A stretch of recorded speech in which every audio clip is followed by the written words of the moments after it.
सिद्धं शुद्धं पनमियाजिनीन्दवरनेमि चन्दमकलङ्कं गुणरयनभूषणुदयं जीवसपरुवनं मोक्षम। बोलो देवादिदेव 1008 श्री श्रेयांसनाथ भगवान की जय। देवादिदेव 1008 श्री नेमिनाथ भगवान की जय। देवादिदेव 1008 श्री बाहुबली भगवान की जय। सिद्धांत चक्रवर्ती आचार्य श्री नेमिचंद्र जी महामुनिराज की जय। संत शिरोमणि आचार्य गुरुवर विद्यासागर जी महामुनिराज की जय। विद्याकुल शिरोमणि आचार्य श्री समय सागर जी महामुनिराज की जय। श्रमण शिरोमणि निर्यापक महाश्रमण मुनि पुंगो श्री सुधा सागर जी महामुनिराज की जय। समस्त मुनि संघ की जय। मनोयोग और वचन योग के विषय में हम समझ रहे थे। कल की कक्षा में हमने जो अनुभय वचन के 9 प्रकार के भेद होते हैं। आमंत्रणी, अज्ञापनी, याचनी, आपृच्छनी, प्रज्ञापनी, प्रत्याख्यानी, संशय वचनी, इच्छानुलोमनी और अनक्षर गता। इन भेदों को कल की कक्षा में समझा था। उसके बाद हमने ये समझा कि ये जो अनुभवात्मक है भाषा, क्योंकि इनके सुनने वाले को व्यक्त और अव्यक्त दोनों ही अंशों का ज्ञान होता है। सामान्य अंश के व्यक्त होने से इनको असत्य भी नहीं कह सकते और विशेष अंश के व्यक्त होने से इनको सत्य भी नहीं कह सकते। इस कारण से 9 प्रकार के जो वचन हैं ये अनुभय कहे जाते हैं। चारों प्रकार के मनोयोग और वचन योग का मूल कारण जो है तो क्या है, तो हमने 227 नंबर की गाथा में पढ़ा था। सत्य और अनुभय, मतलब ना सत्य ना असत्य, तो पर्याप्ति और शरीर नाम कर्म के उदय से, और असत्य और उभय, जो सत्य भी और असत्य भी है, अपना अपना आवरण जो है तो उसमें कारण है। अब जो है हमें ये पढ़ना है कि संयोग केवली जो होते हैं उनका योग कौन सा होता है। अब 227 नंबर की गाथा हमारी हुई थी। अब 228 नंबर की गाथा हमें आज पढ़नी है। मन सहियानम वयनम, मन सहियानम वयनम, दिठम तव पूवमिदि सजोगम्मी, दिठम तपूवमिदि सजोगम्मी, उत्तो मनोवयारेणि, रे तक लीजिए। उत्तो मनोवयारे, उत्तो मनोवयारे, निंदियनानेन हिन्नम्मी, निंदियनानेन हिन्नम्मी। क्या कह रहे हैं? मन सहियानम, मतलब जो मन से सहित होते हैं। मन सहियानम वयनम, उनके वचन। दिठम, मतलब दृष्ट। तब पूवमिदि सजोगमी, तब पूवमिदि, तब मतलब उससे पूर्वम, सजोगमी मतलब सयोग केवली में। उत्तो मन, उत्तो मतलब कहा जाता है मन। उव, उव यारेनी, उव यारेन, तो उव यारेन मतलब उपचार से। इंद्रिय नानेन हीनम्मी, और इंद्रिय ज्ञान से वो हीनम्मी मतलब हीन में। क्या कह रहे हैं? इंद्रिय ज्ञान अर्थात जो मति ज्ञान, उससे रहित ऐसे जो संयोग केवली, उनमें मुख्य पने तो मनोयोग है नहीं। मन संयानम वयनम दिठम, जो मन से सहित जो मनोयोग है, और वयनम और जो वचन, तो इंद्रिय ज्ञान जो मति ज्ञान उससे रहित जो संयोग केवली है, उनमें मुख्य पने तो मनोयोग है ही नहीं। है तो उयारे न मतलब उपचार से है, और उपचार में निमित्त का प्रयोजन है। तो निमित्त यहाँ क्या है, तो हम आदि छद्मस्त जीव मन से संयुक्त उनके मनोयोग पूर्वक अक्षर पद वाक्य स्वरूप वचन व्यापार देखा जाता है। इसलिए केवली के भी मनोयोग पूर्वक वचन योग कहा है। तो देखो, जैसे हमारा मन है वैसा केवलियों का तो नहीं है, वैसा सादृश्यपना नहीं है। छद्मस्त के जो मनोयोग है वह मुख्य है, और केवली भगवान का जो मनोयोग है वह उपचार मात्र है, उपचार रूप होता है।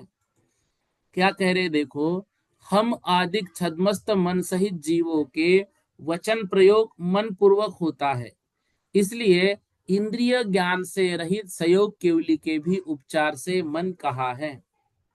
उपचार में दो कारण हैं, एक है निमित्त, दूसरा है प्रयोजन। तो मनोयोग के उपचार का निमित्त, जैसे छद्मस्त के मनोयोग पूर्वक वचन व्यापार दिखाई देता है, वैसी केवली भगवान के वचन भी मनोयोग पूर्वक होने चाहिए।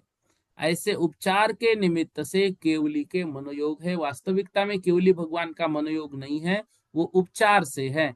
तो हम छद्मस्त मतलब जो ज्ञानावरण दर्शनावरण वाले स्थित है, मन संयानम जो मन से सहित है, उनके वचन दिठम, उनके जो वचन है, उनके वचनों का जो प्रयोग है वह मन सहित जीवों के वचनों का प्रयोग कैसा होता है, मन पूर्वक होता है। सजोगम्मी सयोग केवली में भी वह जो मनोयोग है वह उयारेन, वह उपचार से कहा है, इसलिए इंद्रिय ज्ञान से रहित सयोग केवली के उपचार से मन होता है, ऐसा इस गाथा में कह रहे हैं। 229 नंबर में देखिए, अंगो वंगुदयादो, अंगो वंगुदयादो दौवमनट्ठं जिनिन्दचन्दम्मि,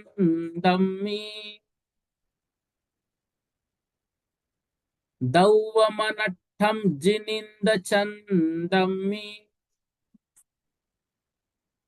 मनवग्गनखन्धानम्,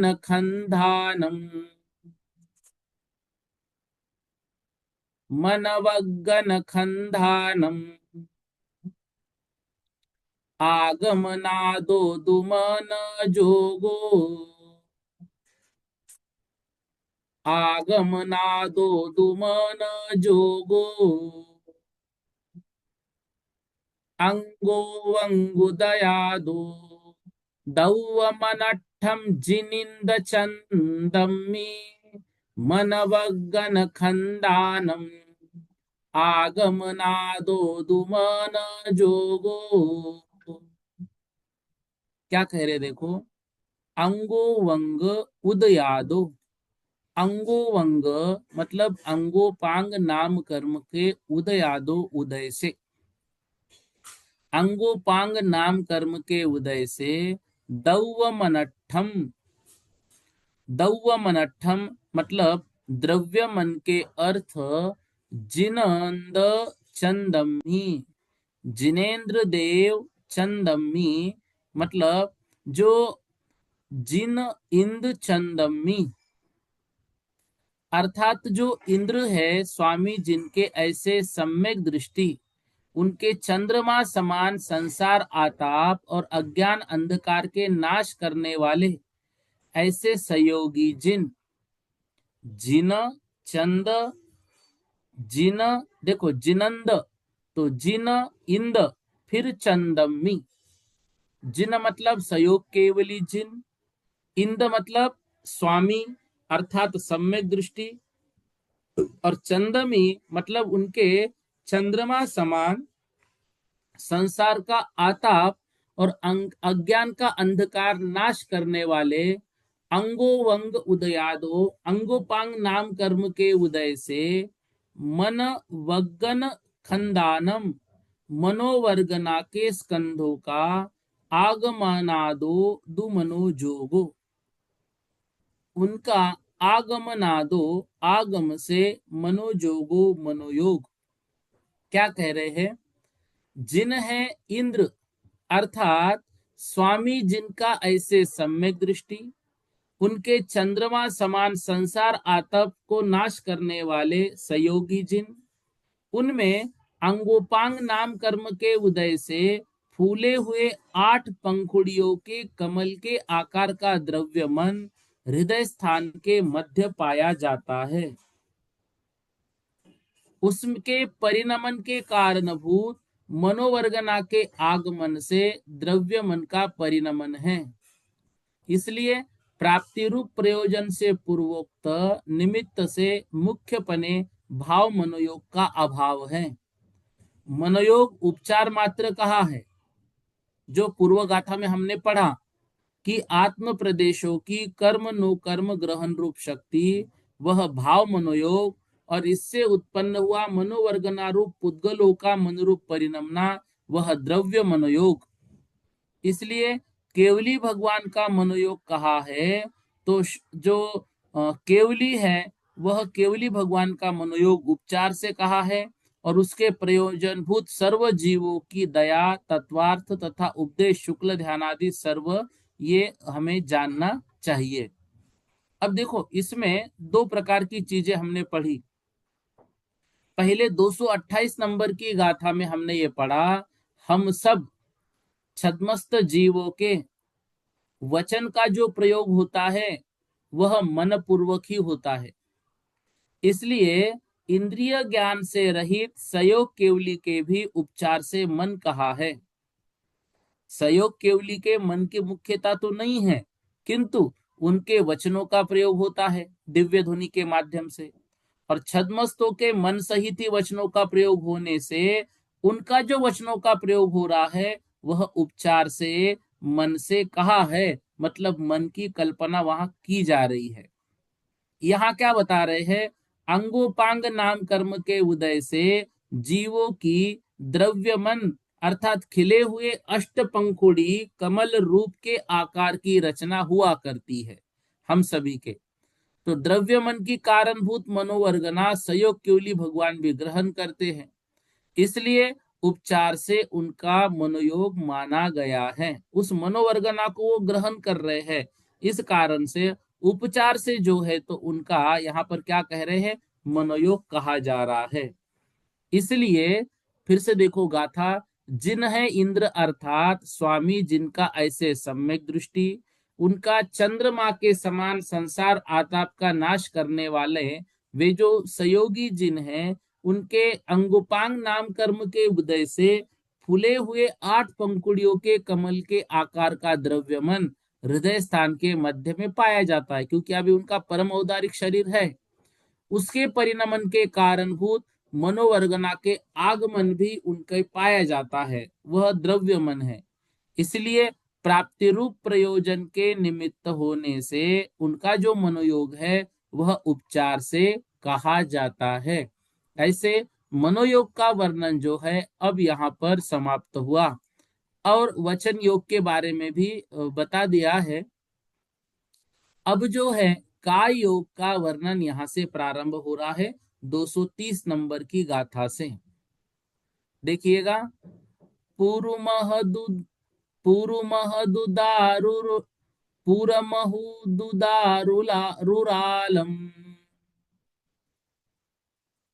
शब्द देखो, पुरु महदु दारुरालम।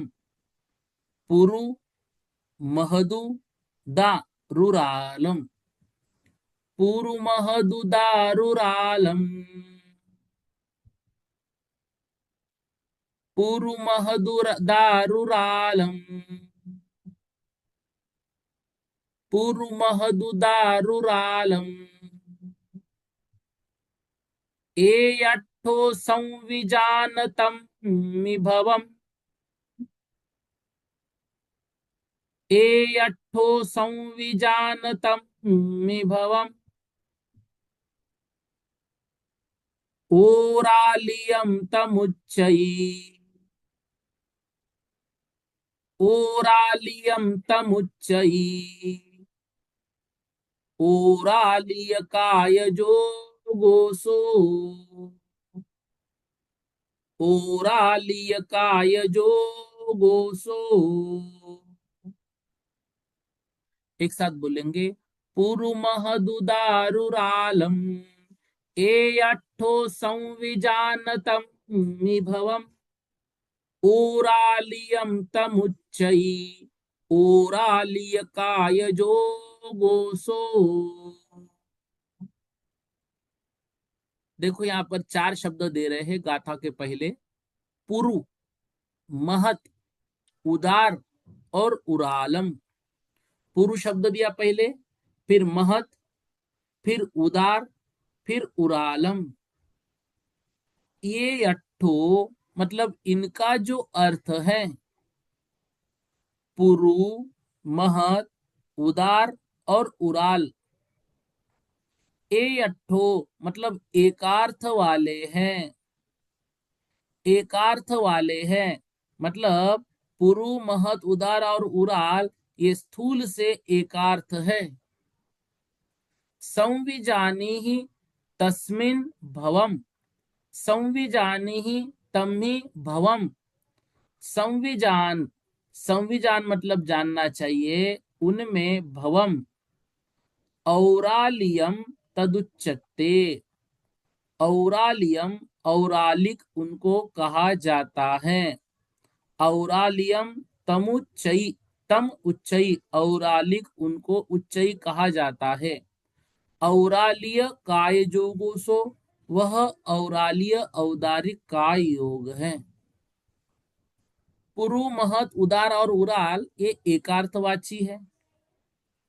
अब यहां पर संविजान, संविजान तम्हि भवम, उसमें संविजान मतलब जो उराल शब्द है, तो उदार हो चाहे उराल हो, इन दो शब्दों को संविजान जानना चाहिए। तम्मी उनमें भवम भव, तो उनमें भव अर्थात ठन, तो उदार या उराल में उत्पन्न होने से, भव भवम मतलब उनमें उत्पन्न होने से, तो जैसे संस्कृत में यहाँ पे ठन प्रत्यय लगता है, तो हमें यहाँ पर क्या लगाना है, पुरु, महत, उदार और उराल ये चारों शब्द एकार्थवाची है। उसमें उदार या उराल में संविजान जानना चाहिए, तम्मी उसमें भवम मतलब उत्पन्न होने से, तो उदार में या उराल में उत्पन्न होने से औरालिकम तदुच्यते, औदारिक उसको कहा जाता है। या फिर औरालियम मतलब औरालिक उसको कहा जाता है। उसको औदारिक भी कहते हैं और औरालिक भी कहते हैं। औरालिक काय योग सह, और वहां पर वह जो है औरालिक काय योग है। तो वहां पर जो संचय रूप पुद्गलों का पिंड है वह औदारिक काय है। और औदारिक शरीर नाम कर्म के उदय से उत्पन्न औदारिक शरीर के आकार से स्थूल पुद्गलों का परिणमन वह औदारिक काय है। वैक्रियक आदि शरीर सूक्ष्मपने परिणमते हैं, उनकी अपेक्षा से यह औदारिक शरीर स्थूल होता है, इसलिए इसको औदारिक कहते हैं। तो पुरु, महत, उदार और उराल ये जो शब्द है ये स्थूल इसको कहते हैं। इन चारों शब्दों का अर्थ एकार्थ है, एक ही अर्थ वाले हैं। अब तम्मी भव उसमें उत्पन्न होने से उस शरीर को औरालिक या फिर औदारिक कहा जाता है। और औदारिक शरीर के साथ जो योग होता है वो औदारिक का योग होता है। देखो, जो वैक्रियक शरीर है वह सूक्ष्म होता है, वैक्रियक शरीर की अपेक्षा औदारिक स्थूल है। तो यहाँ पर औदारिक जो शरीर है वह स्थूल ही होता है। औदारिक शरीर के निमित्त आत्म प्रदेशों के कर्म नो कर्म ग्रहण करने की शक्ति उसको औदारिक काय योग कहते हैं। औदारिक वर्गनारूप पुद्गल स्कंदों को औदारिक शरीर रूप परिणमने को जो कारण है, जो आत्म प्रदेशों का चंचलपना है, उसको औदारिक काय योग कहते हैं। औदारिक काय वही औदारिक काय योग है। अब यहाँ पर हमें ये प्रश्न हो सकता है कि पृथ्वी का एक आदि जो जीव है वे तो सूक्ष्म है, वो तो स्थूल नहीं है, और औदारिक शरीर को तो यहाँ स्थूल कह रहे हैं, फिर उसमें क्या करेंगे? देखिए, ये बिल्कुल सही है कि पृथ्वी का ही आदि का शरीर सूक्ष्म है, फिर भी वैक्रियक आदि शरीर जो है वो जिस तरह से सूक्ष्म परिणमते हैं, उनकी अपेक्षा से तो सूक्ष्म जीवों के शरीर को भी स्थूल ही कहा जाएगा उनकी अपेक्षा से। इसलिए सूक्ष्म जीवों का शरीर औदारिक शरीर जो है तो कहा गया है तो वो सूक्ष्म, लेकिन वैक्रियक शरीर से जो है वो थोड़ा सा स्थूल है। इस कारण से उसको क्या कहा है? स्थूल शरीर कहा है सूक्ष्म जीवों का भी पृथ्वी आदि के। तो वहां पर औदारिक शरीर है, और औदारिक शरीर के निमित्त से आत्म प्रदेशों के कर्म नो कर्म ग्रहण करने की शक्ति को औदारिक काय योग जो है तो कहा जाता है। इस तरह से यहाँ पर समझना चाहिए। तो औदारिक, महान, पुरुष, स्थूल, उराल, ये सब एकार्थवाची शब्द होते हैं। उदार में जो है उसे औदारिक कहते हैं। काय यानी संचय रूप पुद्गल पिंड। औदारिक शरीर नाम कर्म के उदय से उत्पन्न हुआ। औदारिक शरीर के आकार रूप स्थूल पुद्गल स्कंदों का परिणाम औदारिक काय योग है। सूक्ष्म जीवों के औदारिक शरीर तो सूक्ष्म है, फिर उनको औदारिक कैसे कहेंगे? तो जो वैक्रियक आदि शरीर है उनसे यह शरीर स्थूल है, इसलिए औदारिक शरीर स्थूल शरीर है। इस शरीर की ऐसी ही रूढ़ संज्ञा है। औदारिक शरीर के अवलंबन से जीव के प्रदेशों में परिस्पंदन का कारणभूत जो प्रयत्न होता है उसको औदारिक का योग कहा जाता है। इस तरह से यहाँ पर औदारिक काय योग के विषय में समझा रहे हैं। अब औदारिक मिश्र का योग क्या है उसको समझा रहे हैं। ओरालिय उत्तथम, ओरालिय उत्तथम, विजानमिस्सं तु अपरिपुन्नं तम्, विजानमिस्सं तु अपरिपुन्नं तम्, ज्योतेन संपजोगो,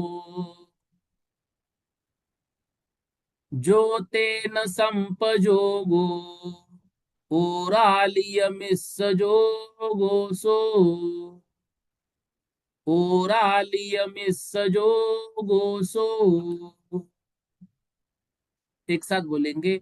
ओरालियउ तत्थम, विजानमिस्सं तु अपरिपुन्नं तम्, ज्योतेन संपजोगो, ओरालियमिस्सजोगोसो।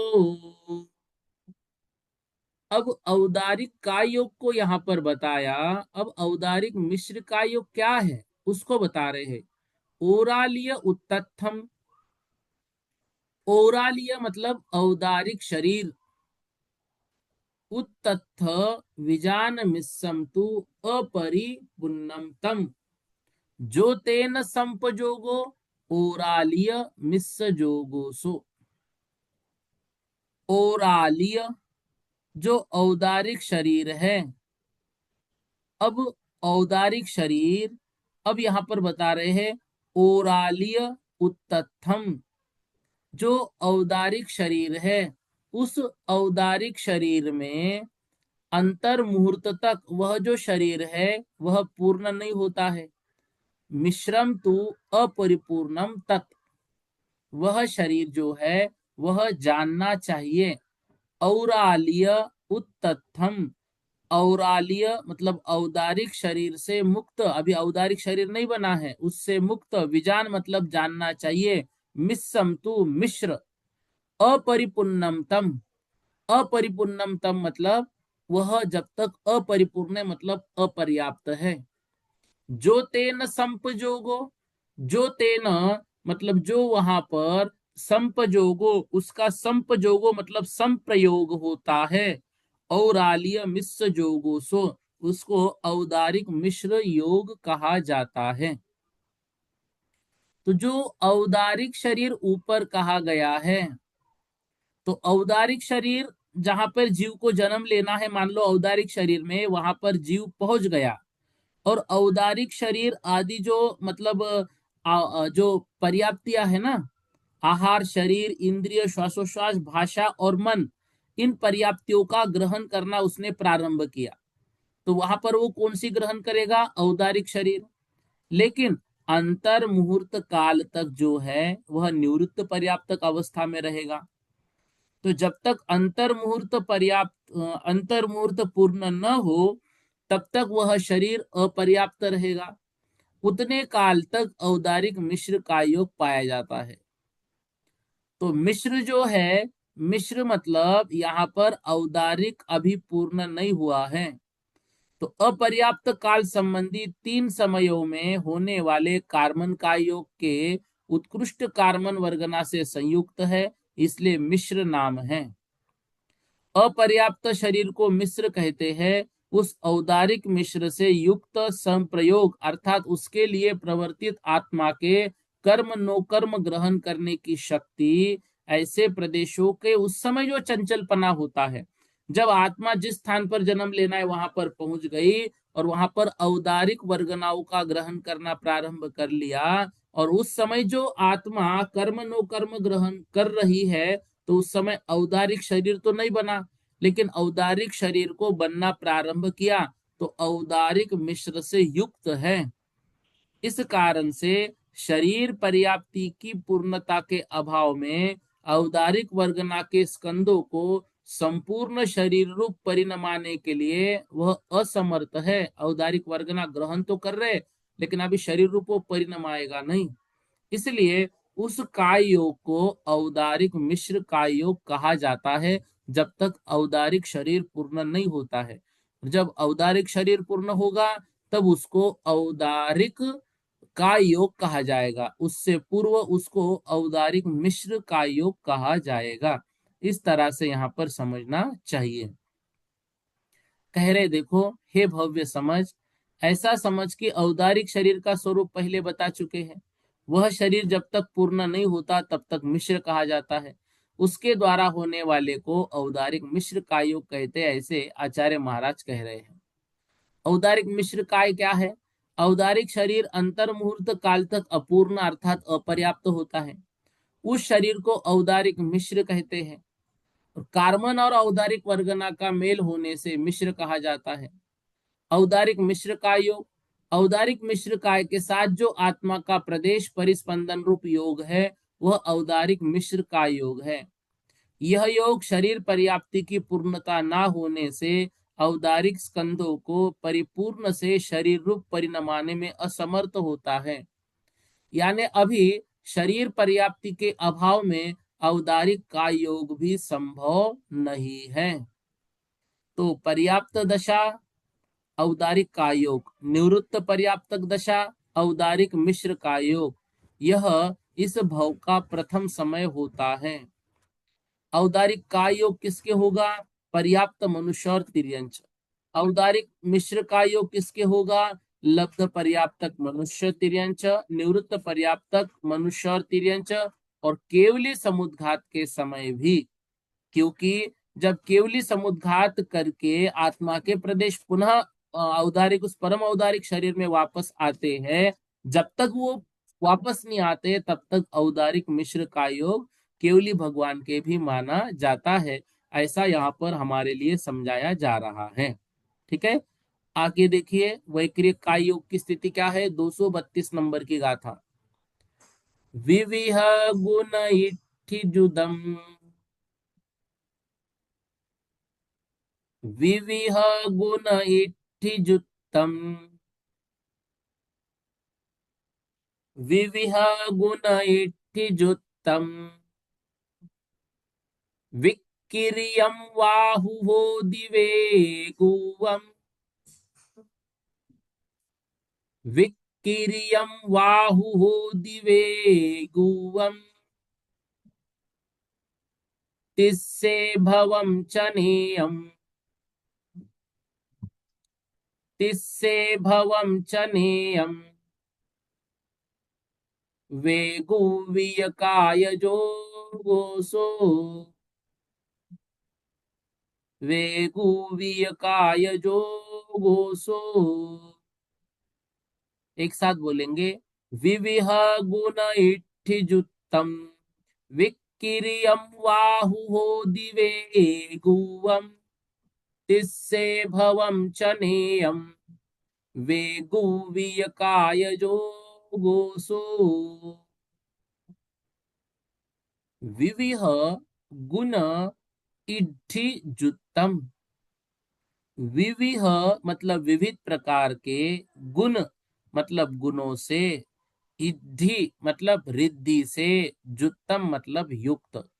तो विविध प्रकार के गुण, कौन से गुण? अनिमा महिमा आदि गुण।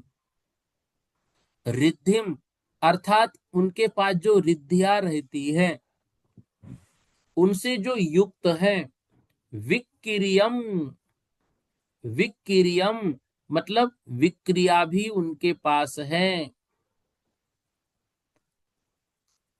हु होदि वेगुवम, उनका जो शरीर है होता है वेगुवम। वेगुवम मतलब वैगुर्व, वैगुर्विक या वैक्रियक, एक ही बात है। तो वेगुवम मतलब वैगुर्व, इसको वैगुर्विक भी कहते हैं और वैक्रियक भी कहते हैं। तो विगुर्व अर्थात क्या हुआ? नाना प्रकार के गुण जिसमें है वह वैगुर्व अथवा विगुर्व। तो और ऐसे से जो युक्त है वह वैगुर्विक या फिर वैक्रियक।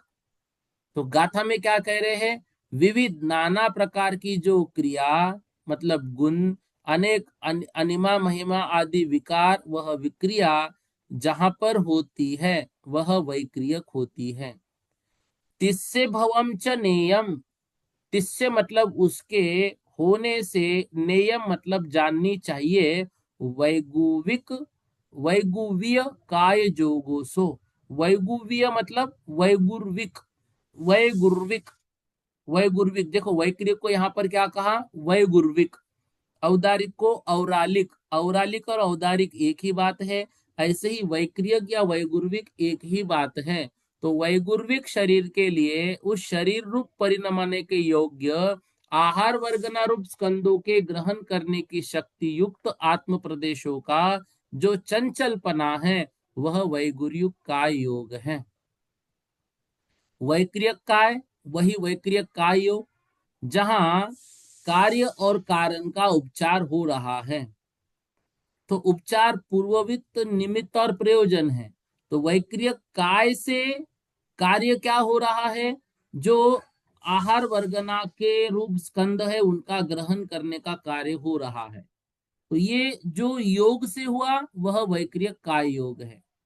यह निमित्त है और उस योग से कर्म नो कर्म का परिणमन होता है, वही प्रयोजन होता है। इस प्रकार से इस गाथा में हमारे लिए समझाया जा रहा है नाना प्रकार के गुण और रिद्धियों से युक्त देव तथा नारकियों के शरीर को वैक्रियक अथवा विगुर्व कहते हैं। इसके द्वारा होने वाले योग को वैगुर्विक अथवा वैक्रियक कायोग कहा जाता है। वैगुर्व भी विक्रिया को कहा जाता है, जिससे शरीर का नाम होगा वैगुर्विक या वैक्रियक। विक्रिया जिसका प्रयोजन है वही वैक्रियक है। शुभ अशुभ प्रकार के गुण, अनिमा आदि अतिशयकारी रिद्धि की महानता से सहित देव नारकियों के शरीर को वैक्रियक कहते हैं। वैक्रियक का योग, वैक्रियक शरीर के अवलंबन से जीव के प्रदेशों में परिस्पंदन का कारणभूत जो प्रयत्न होता है उसको वैक्रियक का योग कहा जाता है। अब ये किनके होता है? तो देव और नारकियों के तो होता ही है, लेकिन और भी किनके किनके होता है? देखो एक नया विषय आज हमको यहाँ पढ़ने को मिलेगा 233 नंबर की गाथा में। बादरते उवाऊ, बादरते उवाऊ पंचेन्द्रिय पुन्नगा विगुवन्ति पंचेन्द्रिय पुन्नगा विगुवन्ति औरालियं शरीरम् औरालियं शरीरम् विगुवनप्पं हवेजेसिम् विगुवनप्पं हवेजेसिम्। एक साथ बोलेंगे, बादरते उवाऊ पंचेन्द्रिय पुन्नगा विगुवन्ति ओरालियं शरीरम विगुवणप्पम हवेजेसिम्। बादर तेवु वायु, बादर तेजस का एक, बादर वायु का एक, पंचेंद्रिय पुन्नगा, पंचेंद्रिय पुन्नगा मतलब पर्याप्त। तो पंचेंद्रिय यहां लेने से पंचेंद्रिय तिर्यंच और पंचेंद्रिय मनुष्य दोनों भी लेना है। विगुवंती वह वैगुर्विक या विक्रियारूप कर लेते हैं, किसको? औरालियम शरीरम, अपने अपने औदारिक शरीर को। विगुवनप्पम हवेजेसिम, इस कारण से उनका वह जो शरीर है वह विक्रिया रूप भी माना जाता है। विगुवनप्पम हवेजेसिम, उनका वह शरीर विक्रिया रूप विगुर्वनात्मक भी होता है। देखो, बादर अग्निकायिक या वायुकायिक जीव तथा कर्म भूमि में उत्पन्न चक्रवर्ती से लेकर संगी पर्याप्त तिर्यंच और मनुष्य तथा भोग भूमि या तिर्यंच और मनुष्य, वे औदारिक शरीर को विक्रिया रूप परिणमाते हैं। जिनका औदारिक शरीर ही विक्रिया युक्त पाया जाता है वे जीव अपृथक विक्रिया रूप परिणमाते हैं। भोग भूमिया और चक्रवर्ती पृथक विक्रिया भी करते हैं। जो अपने शरीर से भिन्न अनेक शरीरादिक विकार रूप करते हैं उसे पृथक विक्रिया कहते हैं, तथा जो अपने ही शरीर को अनेक विकार रूप करते हैं उनको अपृथक विक्रिया कहते हैं। अब यहाँ पर किसको किसको लिया, देखो एक नया विषय मिल रहा है।